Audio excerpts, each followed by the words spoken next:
WPA act की 1972 जो हम पढ़ रहे हैं उसकी स्टैच्यूटरी बॉडी को सेकंड स्टैच्यूटरी बॉडी देख लेते हैं। वो है CZA, मतलब central zoo authority.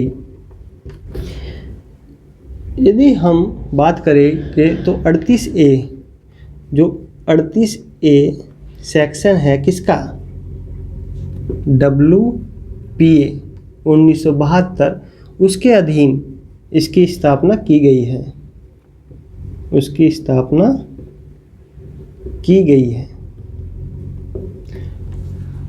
Central zoo authority जब इंडिया में नहीं थी तो उससे पहले क्या था, पुअर मैनेजमेंट चल रहा था चिड़ियाघर का।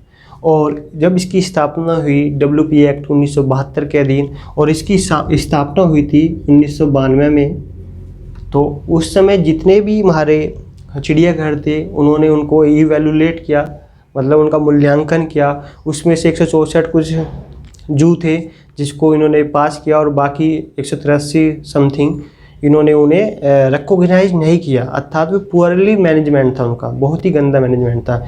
इसका बेसिकली फंक्शन क्या था कि ये पूरे इंडिया में, जो पूरे इंडिया में जितने भी चिड़ियाघर हैं, जितने भी चिड़ियाघर है उनकी देखभाल करेगा, ओवरसाइट करेगा, अर्थात इंडिया के अंतर्गत जितने भी जूज हैं उनको ओवरसाइट करेगा, उनका निरीक्षण करेगा, उनकी देखभाल करेगा। और तीसरा ये जो है ये पूरे ऑथोराइज करेगा जूज को, पूरे इंडिया में, पूरे इंडिया में जितने भी चिड़ियाघर हैं, जितने भी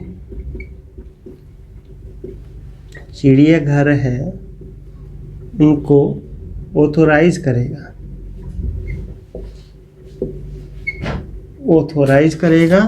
और तीसरी चीज़ है, यदि एक स्टेट गवर्नमेंट या म्यूनिसिपल कॉरपोरेशन या कोई भी, यदि कोई एक स्टेट गवर्नमेंट या म्यूनिसिपल कॉरपोरेशन अपने एरिया में जू को स्टार्ट करना चाहती है, जू खोलना चाहती है, तो क्या स्टेट गवर्नमेंट अपनी परमिशन से खोल देगी? नहीं खोल सकती। स्टेट गवर्नमेंट या कोई भी म्यूनिसिपल बॉडीज है उसको इसकी परमिशन लेनी ज़रूरी है, परमिशन लेनी पड़ेगी। अर्थात कोई भी स्टेट गवर्नमेंट यदि जू स्टार्ट करना चाहती है तो उसे किसके पास जाना पड़ेगा? CZA। परमिशन कौन देगा एक जू को स्टार्ट करने की? वो देगा CZA। अब ये परमिशन के साथ साथ, ये परमिशन तो देगा, उसके साथ कुछ ग्रांट भी देगा, मतलब मॉनेटरी टर्म में देगा या कोई टेक्निकल सपोर्ट देगा।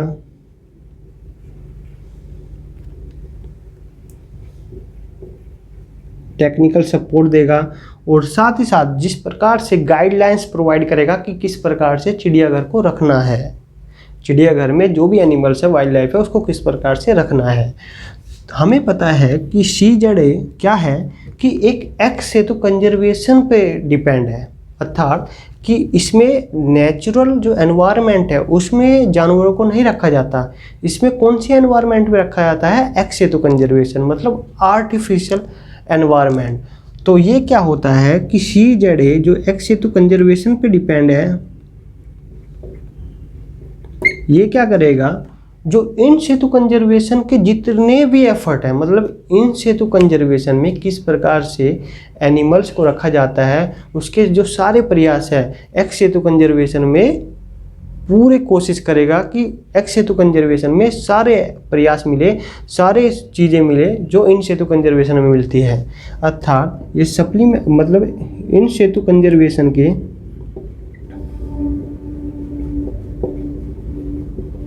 इन सेतु कंजर्वेशन के सारे प्रयास करेगा।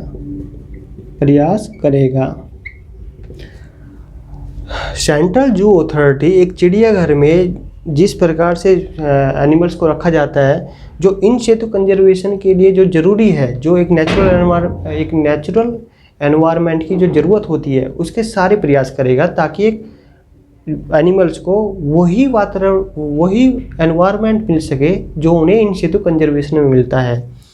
और इसका एक सबसे इम्पोर्टेंट जो इसका फंक्शन है वो देख लेते हैं।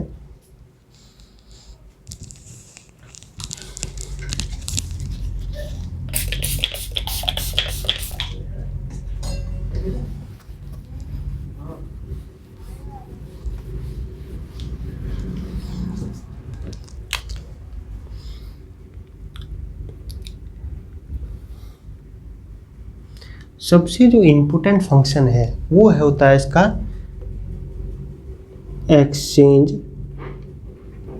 Exchange of animals. सबसे इम्पोर्टेंट फंक्शन है सी जड़े का। मतलब यदि आप देखो ये इंडिया है, विद इन इंडिया की बात करूँगा, ये इंडिया के अंदर होगा और ये इंडिया के अंतर्गत ये जू है। जैसे सपोज करो एक दिल्ली का है और एक है आपका मुंबई का। यदि इसमें किसी एनिमल्स का ट्रांसफ़र करना है इधर और इसमें किसी एनिमल्स का ट्रांसफ़र करना है इधर, तो ये कौन इसे ऑथराइज करेगा, कौन इसकी अथॉरिटी देगा? तो that is CZA, central zoo authority. India के अंतर्गत कोई भी जू, जो भी चिड़ियाघर है इंडिया के, भारत के अंतर्गत जितने भी चिड़ियाघर है, यदि उसमें किसी प्रकार का एक्सचेंज होता है, किसका? एनिमल्स का, तो उसकी अथॉरिटी कौन देता है? CZA, exchange of animals.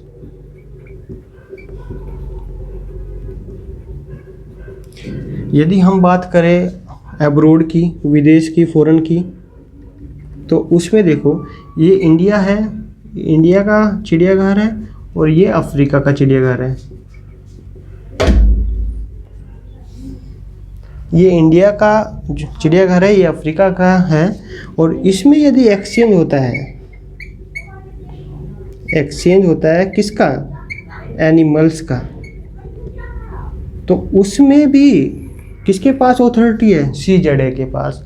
CZA यदि इंडिया के चिड़ियाघर से या कोई एनिमल्स ट्रांसफ़र किया जाता है अफ्रीका के चिड़ियाघर में, या अफ्रीका के चिड़ियाघर से कोई एनिमल्स इंडिया के चिड़ियाघर में लाया जाता है, तो उसकी अथॉरिटी कौन देगा? CZA। बट इसमें CZA दो पॉइंट को देखेगा कि इस एक्सचेंज में, जो ये एक्सचेंज होगा, इस एक्सचेंज में दो चीज़ देखेगा। एक तो एग्जिम पॉलिसी ठीक होनी चाहिए, मतलब जो एक्सपोर्ट इंपोर्ट की पॉलिसी होती है वो बिल्कुल ठीक होनी चाहिए। दूसरा है कि साइट्स के अंतर्गत वो किसी अपेंडिक्स में ना हो। अर्थात साइट्स क्या होती है? जो इंटरनेशनल ट्रेड चलता है वाइल्ड लाइफ का, फ्लोरा एंड फौना का, यदि वो मतलब एंडेंजर्ड की कैटेगरी में नहीं है या उस पर किसी प्रकार का बैन नहीं है, तो यदि वो सब चीज़ें ठीक है, तो उसके बाद CZA एक्सचेंज ऑफ एनिमल करता है। क्या? किसमें? एक देश के चिड़ियाघर से दूसरे अपने देश के चिड़ियाघर में एक्सचेंज ऑफ एनिमल्स कौन करता है? CZA। यदि यहाँ पर एक चीज़ आती है, यदि एक्सचेंज होता है, एक प्रोटेक्टेड एरियाज़ है, यदि एक प्रोटेक्टेड एरियाज है जैसे कि national park, wild life sanctuary या टाइगर रिजर्व, और अफ्रीका में कोई मतलब नेशनल पार्क है और वाइल्ड लाइफ सेंचुरी है, सपोज डैट कि अफ्रीका का कोई प्रोटेक्टेड एरियाज है, यदि इसमें एक्सचेंज होता है एनिमल्स का, एक्सचेंज ऑफ एनिमल्स होता है, तो that is NTCA, that is NTCA। अर्थात यदि प्रोटेक्टेड एरियाज में ट्रांसफ़र चलता है तो वो कौन करेगा? NTCA। बट यदि चिड़ियाघर की बात करेंगे तो with in India, outside India, तो that is CZA, central zoo. CZA क्या करता है? जब एक एनिमल, कुछ भी R&D के प्रोग्राम होते हैं, मतलब कोई भी CZA के एक और फंक्शन होता है, जैसे R&D चल रहा है चिड़ियाघर के अंदर। एक चिड़ियाघर के अंदर जितने भी रिसर्च एंड डेवलपमेंट के प्रोग्राम चलते हैं, तो उनको हर तरह की चीज़ें प्रोवाइड करता है, उन्हें परमिशन देता है। कौन देता है? वो देता है CZA। रिसर्च एंड डेवलपमेंट की सारी फैसिलिटी, जो भी रिक्वायरमेंट होती है और परमिशन होता है, वो CZA अलाउ करता है एक चिड़ियाघर के अंदर। दूसरी चीज़ होती है कि जो आर्टिफिशियल ब्रीडिंग प्रोग्राम होते हैं,